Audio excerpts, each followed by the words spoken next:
Okay, in this video, we're looking at the simplification of a surd. Simplification of a surd. So like I explained before in the previous video, the simplification of a surd is the resolution of a surd into two factors.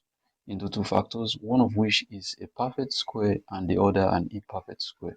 So what we do in simplification of a surd is that we resolve the surd, or we break down the surd into two factors, one of which is a perfect square and the other an imperfect square.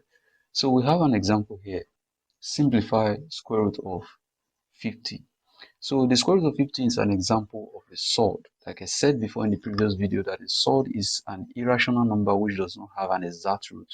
So 50 does not have an exact root and is usually carrying this square root symbol. So we're asked here now to simplify the square root of 50. So the first thing that we're going to do is to resolve this number into two factors, to break down the number into two factors. So I'll come here, draw the factorization table, write 50 here. So what can go? What can divide 50? 2 can go. So 50 divided by 2 will give me 25. You should know that 25 is an example of a perfect square. So we have gotten two factors here now. 25, which is the perfect square, and 2, which is the imperfect square. So you should know that 2 times 25 will be equal to 50. This 2 times this 25 will be equal to 50. And 25 is an example of a perfect square. 2 is an imperfect square. So this is what the simplification of a surd is all about. It is the resolution of the surd into two factors, one of which is a perfect square and the other an imperfect square. So the square root of 50 now will be equal to the square root of 25 times 2. 25 times 2 is equal to 50. So having done this, I can now split the expression into 2. So this will be equal to the square root of 25 times the square root of 2. Square root of 25 times square root of 2 will give me the square root of 50. So 25 is an example of a perfect square. It is a perfect square, 2 is an imperfect square. So the square root of 25 is 5 times 2 does not have a square root, so it's an imperfect square, and so it does not have a square root. So this would be square root of 2. So 5 times square root of 2 is equal to 5 root 2. So this is the simplified form of the square root of 50. So this is our answer. So the other example that I have here is to solve the square root of 52.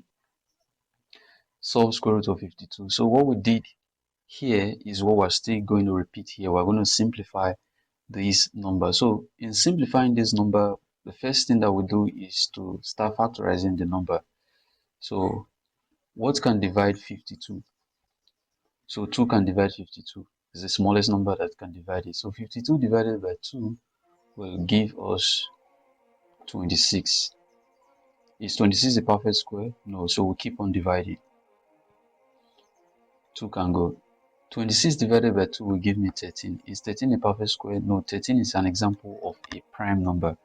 So therefore, nothing else can divide it except 13. So what can go again is 13. 13 divided by 13 is 1. So if you look at these two numbers, I have 2 here. So I will come here and group it. 2 times 2 will give me 4. Then I have 13 here. So you should know that your 13 times 4 will be equal to 52. So with this, I've resolved this number into two factors. One of which is a perfect square. The 4 is a perfect square, while the 13 is an imperfect square. So this is what the simplification of a surd is all about. It's the resolution of a surd into two factors, one of which is a perfect square and the other an imperfect square. So the 4 here is the perfect square, 13 is the imperfect square. So the square root of 52 now will now be equal to the square root of 4 times 13. So having done this, I can now split the expression into 2. So this will be the square root of 4 times the square root of 13. So the square root of 4 will give me 2 because it's a perfect square. Square root of 4 is equal to 2 times, this is an imperfect square and it's a prime number, so you can no longer break it down. So this will be square root of 13. So 2 times square root of 13 will be equal to 2 root 13. So this is the answer to this question. So 2 root 13 is a simplified form of 52. So this is our answer.